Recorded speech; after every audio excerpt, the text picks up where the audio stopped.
Okay, and so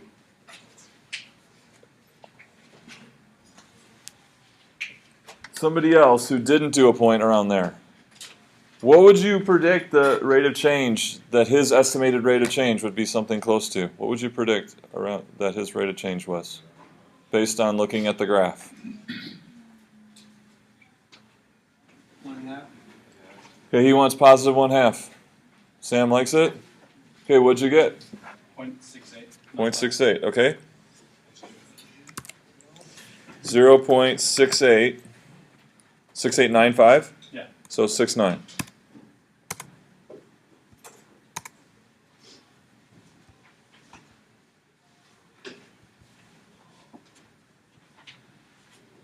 Okay, anyone here around, say, 2? Right around x equals 2. Anyone got a point right about there? No, sorry. I just kidding. Negative.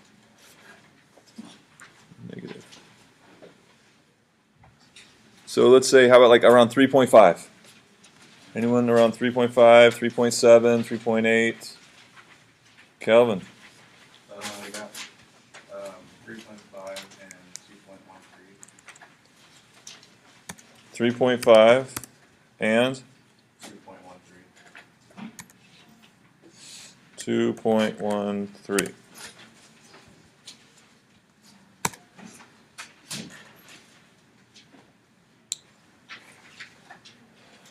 Okay, somebody else.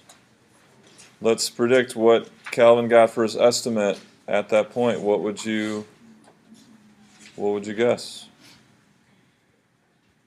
So it's this point right here where I'm pointing.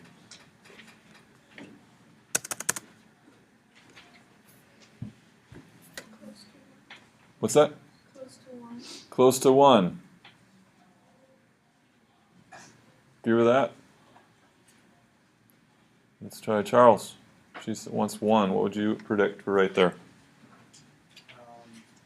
Maybe 7. What's that? 0.7. 0.7. LJ, what do you think?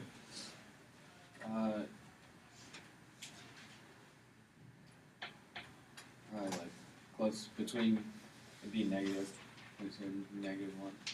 He wants negative 0.7. Okay, so now some people are nodding. Negative 0.7. So, Calvin, what'd you get? Negative 0.321. 0.321. Uh-oh. So why are we so far off?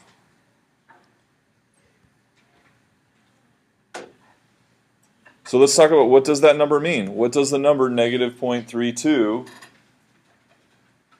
what's the meaning of that value? Joe? It's about negative 1/3. So you'd be going, it's like the negative 1/3 slope, so you'd be going down 1 over 3. Talk to me in terms of rate of change. Yeah, so we're predicting the slope. But what does it mean then for rate of change? As a rate of change? Sam? Does it just mean that at that particular point the rate of change is negative 0.32? Okay, and so then, and how can you interpret that number? What does that mean that the rate of change is negative 0.32? That as x changes, y changes by value of 0.32? Or negative 0.32? So as x changes, y changes by negative 0.32? Well, proportionate. Well, How much does y change for a change in x? with respect to negative 0.32. I don't know how to explain it. Don't know how to explain it. Somebody else. Savannah, what does that negative 0.32 mean? For everyone that x moves, y moves Okay, but we don't want to move 1, because if we move 1, it's way too... As soon as we even move like half or a third of one, the rate of change is much different. So we want to take a itty-bitty change in x and talk about what y does. So what does y do for a real small change in x?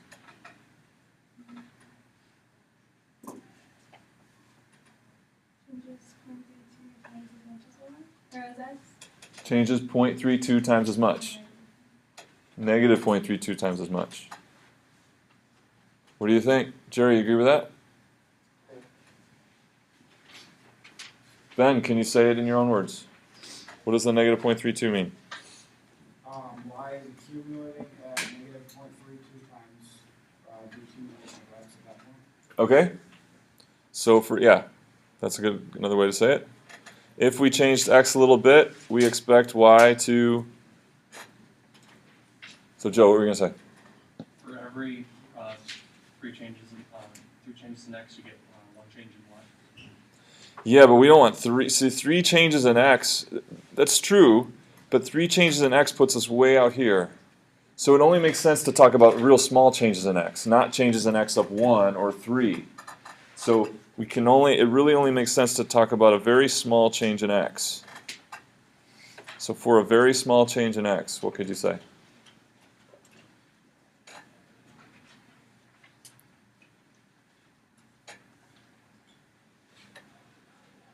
Mary, you want to give it a shot? At that certain point on the graph, y changes at a rate of -0.32 with respect to x. Okay. So for a small change in x here, we expect y to do what?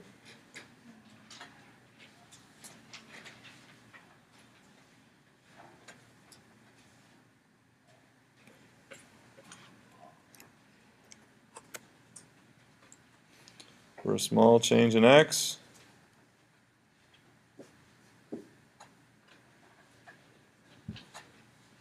what happens to y? You tell me. It decreases 0.32 with respect to x. Yeah. Or it decreases about 1/3 of that change in x. And does that look like about, does that amount down look about like 1/3 of my change in x? Does it look about 1/3? Yeah. So for every change in x, very close to this point, y is going to decrease about 1/3 of that change in x, or -0.32 times that change in x.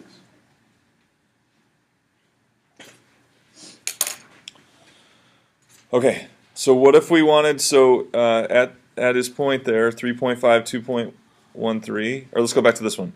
At -1.3, 1.265, over here. What if we wanted to get the exact rate of change at that point? So we did all this mastery stuff, right? We did all that, learned all these rules to find, given a function, find the exact rate of change for any x value. Well, what about here? Can we get an exact rate of change for this? Calvin says yes. Somebody else? Can we get exact rate of change? Adra, what do you think? For where? Any point, but we're going to talk about this one right here. The -1.3, 1.265. The estimate was 0.69. Can we get an exact rate of change?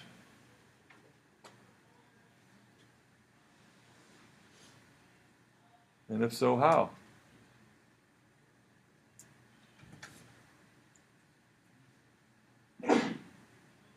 Raise your hand if you think you know how to find the exact rate of change at that point. Oh, not enough of you. Less than half. Isabel. What, so you raise your hand. Tell me. I would do implicit differentiation. Okay? So On what? on the original equation that you have. Okay. So in this situation, the a is treated like x and b like y. So I did 2. Oh, x. Okay, x. I'm going to write it out here. So I do the derivative of that. I do 2x. So she wants to take the derivative. So we're going to take it on both sides, right? Yes. And in doing that, what are we assuming? What do we kind of have to pretend that's happening that's true when we're going to do this? What's that? I mean, what's different about this than all the mastery problems, right? We learned all those rules to get these exact rate of change, but there's something different about this. Jimin. At certain point x and a certain point y, Uh-huh. it's always 7. It's always 7? Yeah, that's true about every point on the curve, right? Yeah. For every point on the curve, our ordered pair in this expression will make it 7. That's what the equation of this graph is. But in terms of finding the exact rate of change of these points, what's different about this versus the mastery? Will? This assumes h going to 0. So the idea isn't just that we're taking one point and then one point really close to it. We're essentially taking one point and then comparing it to the same point. Okay, but that's true for all the mastery problems too, right? So the mastery problems are the same thing. We're letting h get microscopically or atomically small to get an exact rate of change. Connor? They were using like 2 variables. Okay, using 2 variables. So what is this graph that, how is it different than all those functions? Ben? One of the master exam functions. Functions. And this? Not a function, right? It's not a function. Okay? But in order to do this, when we do this implicit differentiation, in order to do that, we kind of have to pretend it is a function. We kind of have to say, all right, let's just say there is some rule that if I plugged x into it, it would give me the y. We have to kind of pretend that in order to work on this. Okay? So this y cubed is like fx cubed. And this is like 2x fx. And now we can work on it. Okay, so after all that, Isabel, you're back. Or Isabel. I would 2x plus 3y cubed dy dx or y prime. So why did you do that? Because it's you're taking y to the x. It's dy dx. You're going to find y with respect to x. What is that? What rule is that? That you have to put this y prime in there, or f prime. Yeah, Charles. Implicit differentiation. Well, this whole thing is implicit differentiation. But why is it that we can't just do 3y cubed and go on? Sam? Yeah, the chain rule, right? So we're pretending that y is a function of x. So that's some function of x. That's now our interior function, and we need the derivative of the interior function. Okay, keep going. Now what? And then product rule, so Yeah. 2x y prime plus negative 2y. But we're subtracting the whole thing, so I'm going to put parentheses. 2, what is it? 2y. Okay. Equals 0. All right. So, did you do something like this on Friday? Yeah, Jimin. I have a question. Sure. When you find the derivative of y cubed, Uh-huh. is that 3y cubed y prime? Oh, yeah, no, I blew this. Yeah, did you?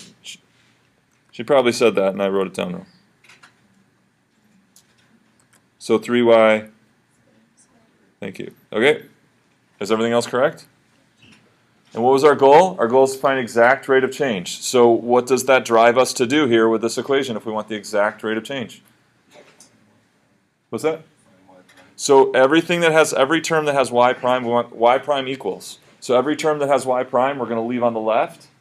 Every term that doesn't have a y prime, we're going to shift it to the right. So that, what stays on the left? 3y squared? Negative 2x. What goes over to the right? 2y. So this is actually minus 2y here on the left, so it'll be 2y. plus 2y on the right, minus 2x.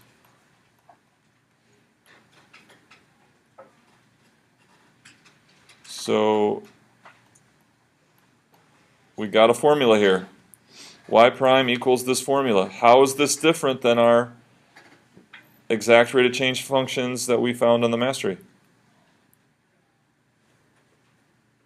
There's something different about this.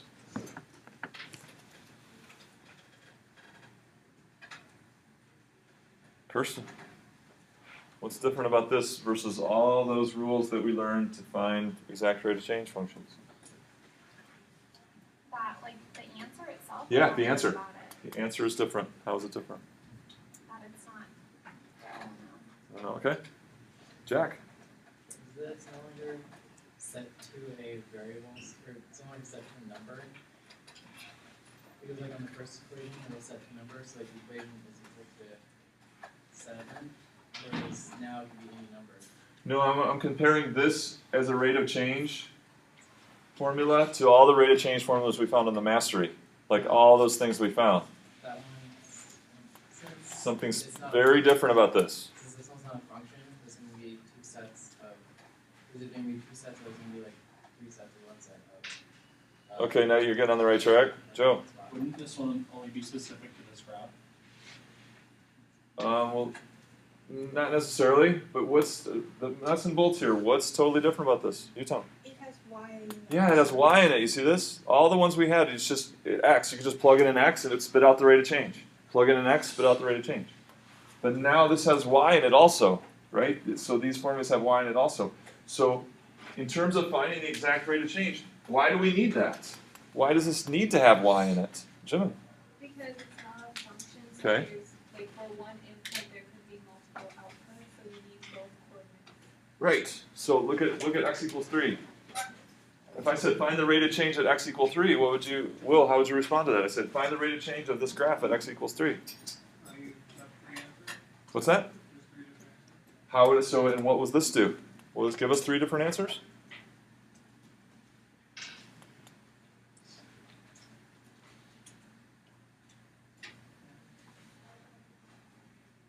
So I want this one up here. So I want, at X equals 3, I want this rate of change. Does it give us that rate of change? How? Is he plugging the Y value, but Yeah, because we're not only plotting X equals 3, but then that Y value, it pinpoints it, right? It pinpoints it. So we're going to do that. So at X equals 3, write these down. Ready?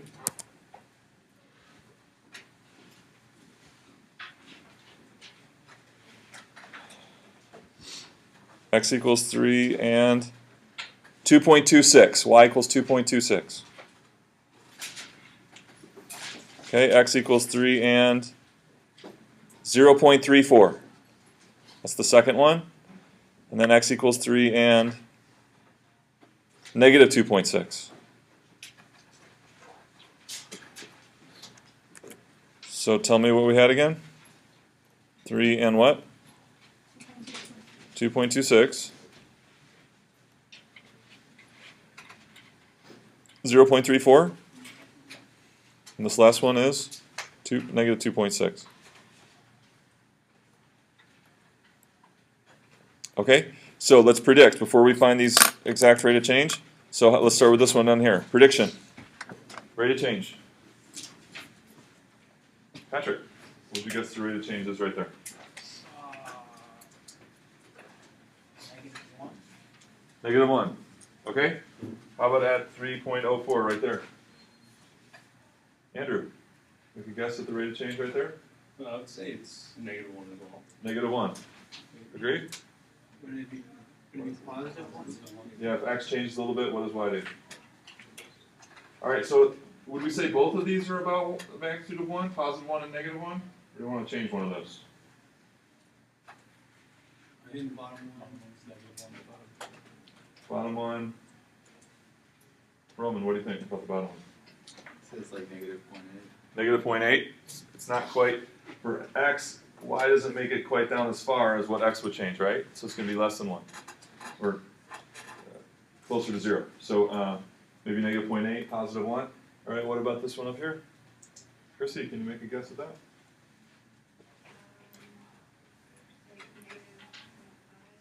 Negative 0.5?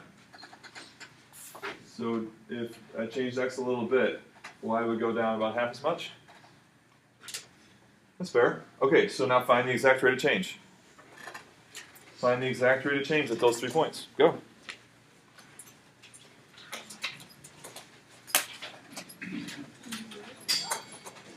And then while you're doing that, pass the homework up.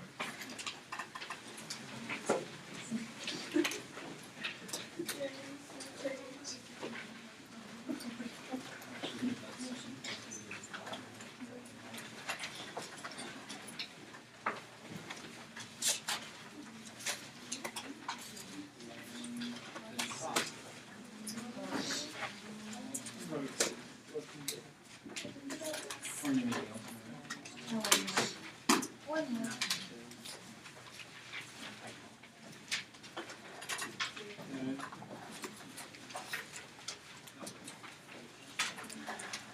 Do I have all of them? Okay.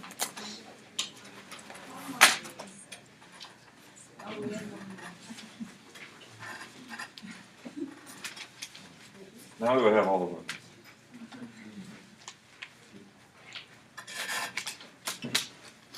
Okay, so at negative 2.6, we guess negative 0.8. Anyone got that one yet?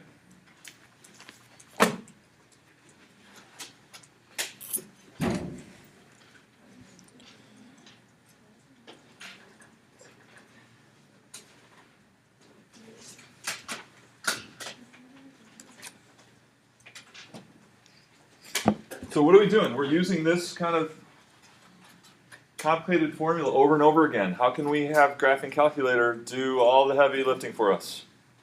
Nathan? You write that equation for the rate. Yeah. Change, and you just change the values of x and y. Exactly. So let's use a function. Right? So functions are helpful. They're not just something for you to think about and be confused about, or just give us some problems to do. But they're really helpful. So let's set up the function. Our xy would be 2y minus 2x all over 3y squared minus 2x.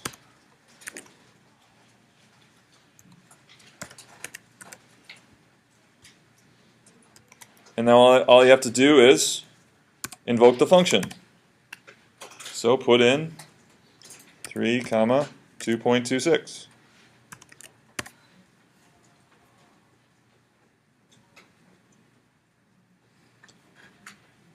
Okay, so here's the rate of change, negative 0.16. Interpretation. Saskia, so right here, It's the if you min x a little bit, okay, how far y will go. in so the same- y will go negative 0.16? well, times however far x goes. That's right. It's that. However much we increase x, y is going to go down about 0.16 of that. 0.16 of that change in x.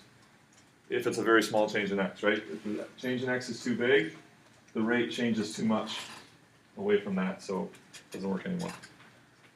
What do we predict for 0.34?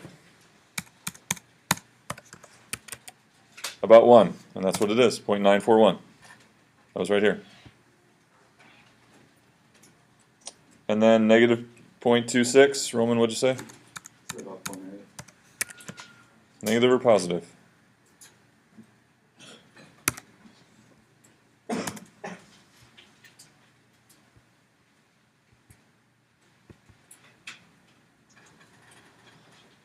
Negative 0.78.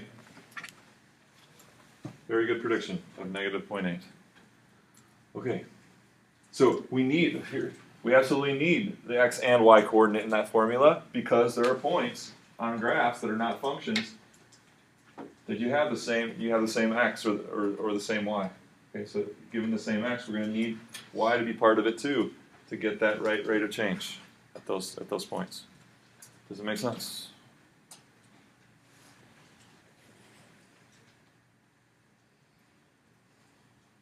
Can I erase? Anybody have a question? Jack. Since y is reserved in the graphing calculator to make a new graph, Yeah. how would you graph an equation like that that has y in it? Well, you could graph it for a particular rate. So like if you set this to 8, Yeah. then you would just do the same thing we've done. So it would just be like graphing the one we graphed, right? You just say equals 7. Yeah, so take that ratio, set it equal to 8 or equal to 9, and then it'll show you every point that has the rate of change of 9. Does that make sense? Yeah. Yeah. Yeah, but this is different because there's actually 3 things going on. You have an output and 2 inputs, which is different than that. Any other questions? Okay, so one more practice. So here's a function 75 sine x minus y minus 3y squared x equals e to the xy plus n. So n, as soon as you put n, remember that invokes the slider to come up. And so now n will be whatever I choose the slider to be. So right now I've got it at 56. So here's what this looks like. Okay? So now look what happens when I change n. The curve changes drastically. Maybe.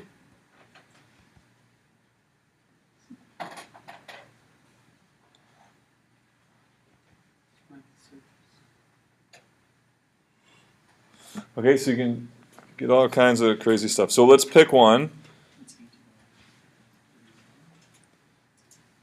So I like something like that.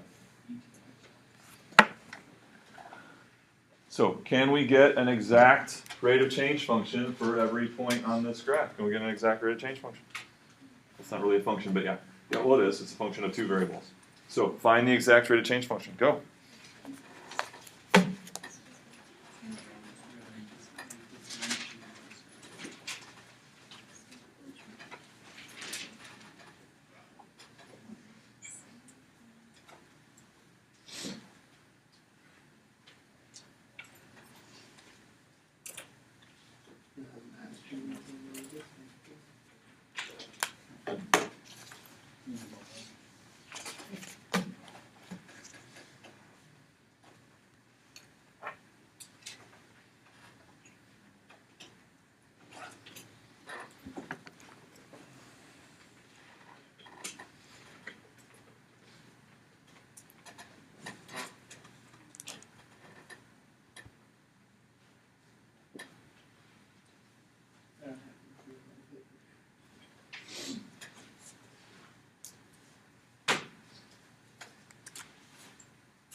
Okay, see if your first two lines are the same as mine or going towards the same place.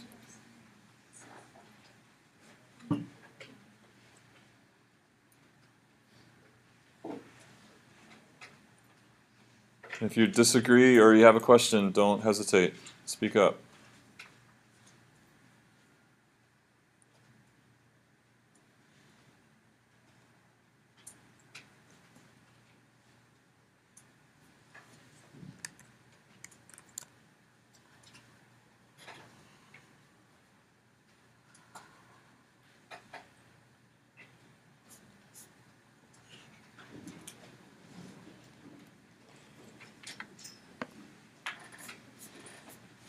Yeah, Roman. What do you do with the 1 minus y prime product?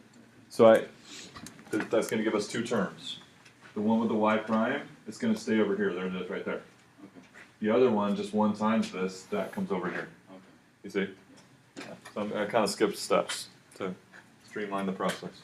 Other questions? Yeah, Ben? At the very end of the top equation, Yeah. you have a 1 minus y plus xy prime? Times. Oh, times. It's a very long dot, but it's a dot. Other questions? Are we good? Okay, so what if we wanted to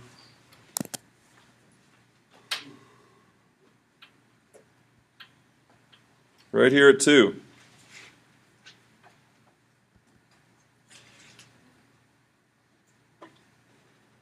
The point is about 2 and 1.89. What do you predict the rate of change is there? 2, 1.89.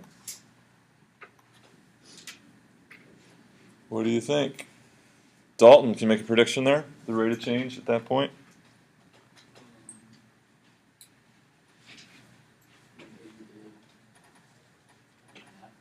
What's that? -0.5. Agree with that? Nathan? Maybe a little more. I'd say it's closer to -1. Closer to -1, right there at 2. Connor? Say -0.3. -0.3. Okay, how can we find out? All right, so before you do all that work, I've got that.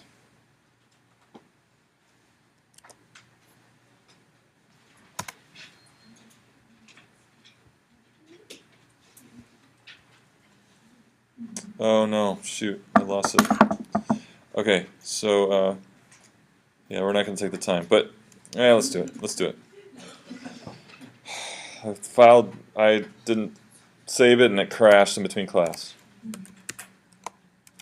So we want to do the rate of change function, r xy equals numerator -75 cosine x minus y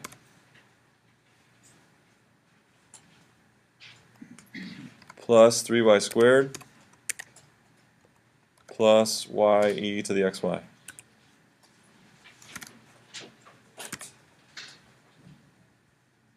Divided by -75 cosine x minus y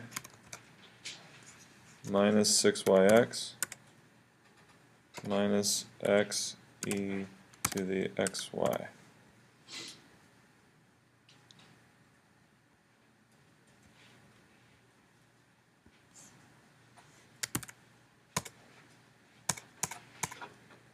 How does it look? Did I get it? -75. Yep. Where it goes. Okay, I think that's right. So we want it at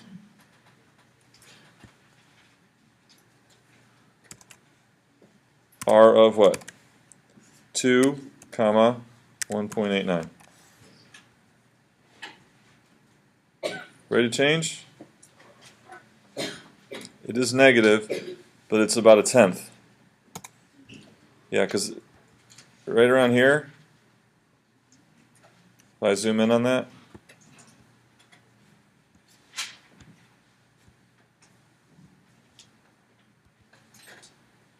If x changes, y only goes down a tenth as much as x. We make the change in x right there.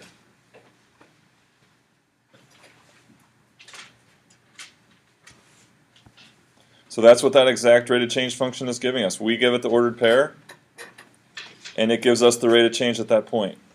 Okay, now I'm going to change n. So now I'm going to make n, say, oops, 112. What about the rate of change function for this graph? I just changed n, this n right here, and it made it 112. Totally different graph. Okay, Jimin. It should be the same because the derivative of 12 is the same as 0. Okay, yeah, so before we had n was what, negative 56 or something? Now n is 12? 112? What will be different in this first step? What will be different in finding the rate of change? Yeah. The n will be different, but it comes to 0 anyways. Yeah. So, for this totally different graph, which is, it's in the same family because it's just a different constant added, we could come on here, pick a point right here. I don't know why it's not letting me. There we go. So here at negative 0.8. Predict the rate of change. What would you predict on this little island here? So, what would you guess that the rate of change here is at negative 0.8, 3.94? Tell the person next to you. Talk about it.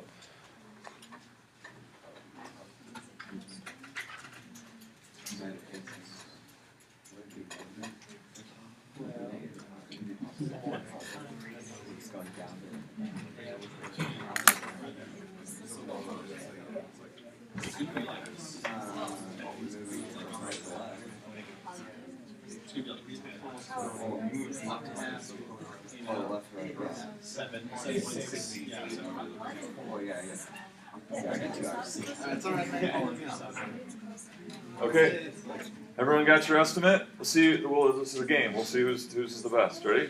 What did you guys say up here? Oh, okay. 1.2. 1.2. Over here. 8.3. 8.3. What'd you guys say in here? Anybody? Negative 1.7. Negative 1.7. How about in the middle and the back? Predictions. Rate of change. Whoever's closest without going over gets a brand new car. Over here in the corner. What'd you guys over here? 2. So we got 1.2, 8.3, negative something, and 2. I like 8 the best. I'll say 6. Negative 0.8 and 3.94. 2.65. Who said 2? 2 is the best. Where's the card? It's coming. Yeah, so what does it mean? It means that, or it's negative 0.8. If you change x a little bit, y will change 2.65 times as much in that little vicinity right there, in that small neighborhood. Okay, so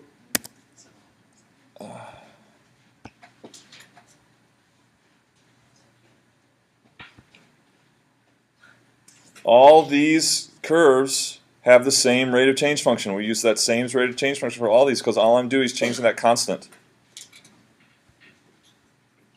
By changing that constant, the rate of change function stays the same, so they all have the same rate of change. Any questions? So you have MyMathLab due in the morning. It's lots of problems like this.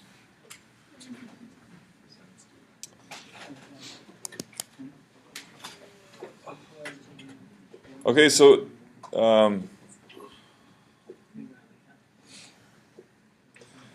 this was the animation that we're supposed to have going. We couldn't, for the life of us, could get this to go. Okay, so we have this monkey here, and the monkey is kicking the ladder out.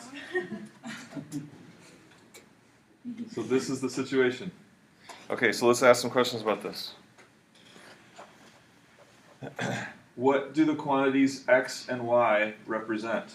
So relative to this situation, what is the x quantity and what is the y quantity? Nathan, tell me about x. X is the distance between the ladder touching the ground and the wall. The ladder. Like the bottom of the ladder and the wall itself. Okay, the distance from the bottom of the ladder, like right now, right there, and then the wall. That's where it's touching the ground. Okay, so where the ladder is touching the ground at any given time, and the wall is the x value. Okay, what about the y? What does the y quantity represent? Yeah, Will. The y quantity is where the top of the ladder is hitting the wall. So when it's right up against the wall, the height of the ladder is where it is on the wall. Okay. But as it moves, then that changes. So talk about in terms of a distance. What distance is quantity y?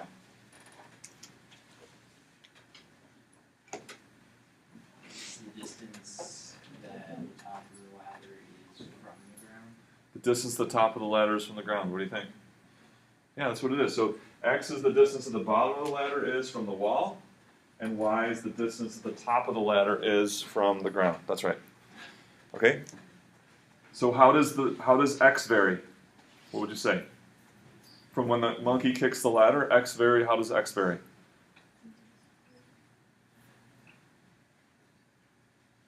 Like how would you, increases from? Joe. Increases from 0 to 10. Increases from 0 to 10. Is that what x does? That's when the monkey kicks the ladder? And then what does y do, Crystal? When the monkey kicks the ladder? It decreases from 10 to 0. Decreases from 10 to 0, right. Okay. What relationship do we have between x and y? So is there a mathematical relationship between x and y in this situation? So I just paused it there. Is there a relationship? So x is, we know this is our x, and this is our y. Will.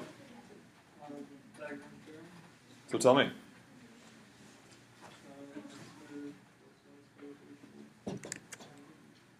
X squared plus y squared equals? 100.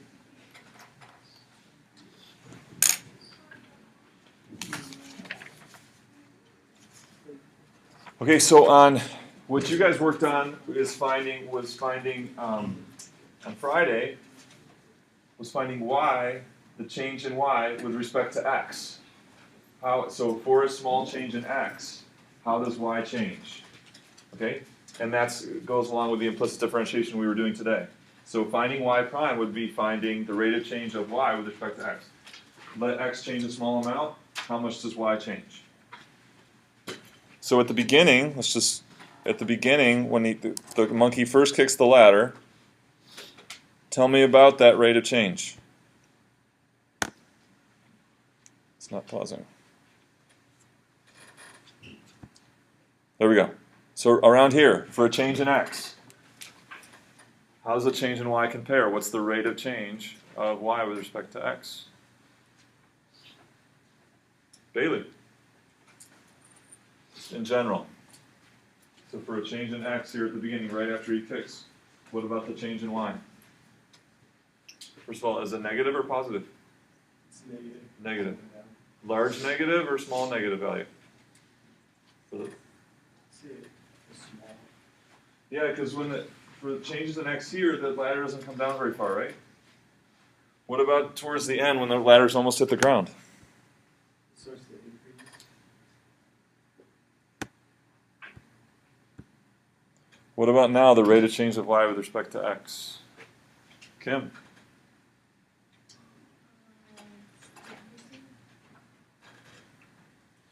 Okay, it's decreasing. But so what about the rate of change with y with respect to x when, say, the ladder's almost out to 10? Actually, it would be increasing because it's the rate of change would be increasing it's the x over y negative.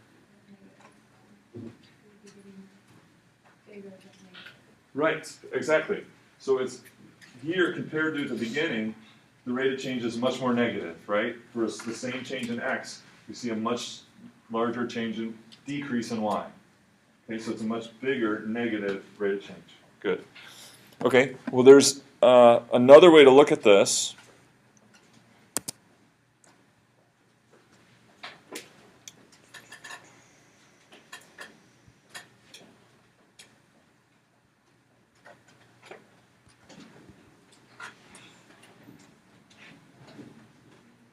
And so this was that rate of change function. Okay, so the relationship between x and y is 100, so we can do the rate of change of both sides, and we get that y prime is this value right here, negative, or this formula negative x over y. Okay, now there's another way to look at this. We can look at x varying with t. Okay, so here's x varying with t, and what is that? That's yeah, so x is it's increasing at some constant rate. So the x coordinate is whatever the velocity of the bottom of the ladder is moving with respect to t. Okay, so then x prime of t would just be that rate with respect to time that the bottom of the ladder is moving across. And so then y is changing with respect to time also. So now rather than take the derivative with respect to x, we can take the derivative with respect to t.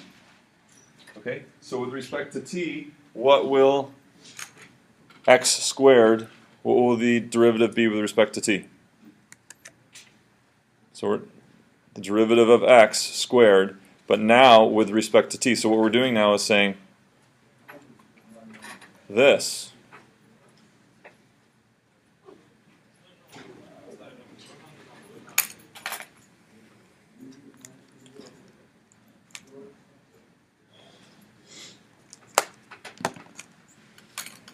So with respect to t, what is the derivative of x squared?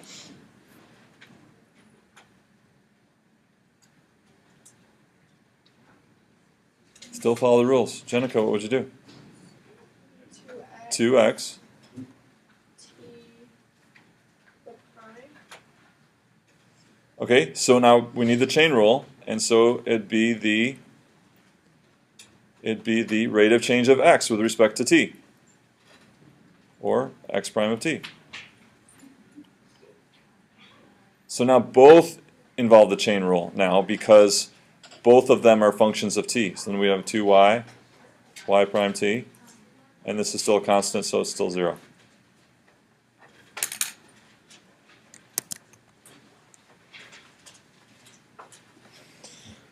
So now we can talk about the rate of change of the ladder with respect to time. So how is it changing with respect to time? Well, it's similar. It's the x coordinate over the y coordinate, but now it would be times how x is changing with respect to t. So what this is called a related rates equation because it's an equation that has two rates in it. And it's bringing those together. It's relating x prime and y prime together. And so what's the source of it? The source of it is the equation that related the original quantities. So the rates of y and x, that related rate equation, comes from the original equation that brought together the quantities, the distances, x and y. Okay, so this is the next thing we're going to be talking about is related rates. So we'll pick that up Wednesday. Oh yeah, so I forgot to talk about the mastery. If you got 90 to 100, you're done. If you got 85 to 89, you don't have to take it again, but you have to come visit me in my office sometime this week. If you got below 85, you'll show a 0 in the gradebook. You need to come see me, and you need to take it again. If you want to take it, you can take it Thursday in the testing center, Or you can take it earlier in my office if you need to make a decision. If you want to take it sooner, just come take it to my office. Okay? So just come have a conversation with me about it.